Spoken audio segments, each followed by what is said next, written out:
Pour cette religion japonaise, le destin du monde dans son entier dépendait d'un phoque. Et oui, lorsqu'un phoque a fait son apparition dans la rivière Tamachan à Tokyo, il est devenu instantanément une petite star, les médias, les habitants l'ont adoré. Mais pour un étrange groupe appelé Panawave, ça a au contraire provoqué une panique.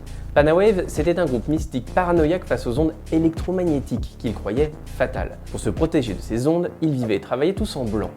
Une couleur dont ils croyaient qu'elle les protégeait et dont ils recouvraient à peu près tout. Selon eux, ce phoque était une créature de l'Arctique égarée à cause des ondes électromagnétiques. Ils croyaient que si le phoque n'était pas ramené dans son habitat naturel, le monde toucherait à sa fin.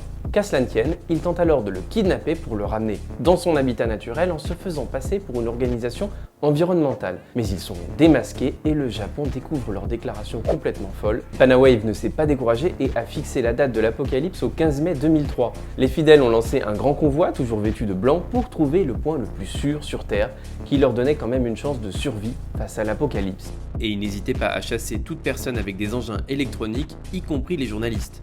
Mais le 15 mai arrive, et comme vous le savez, l'apocalypse n'a pas eu lieu.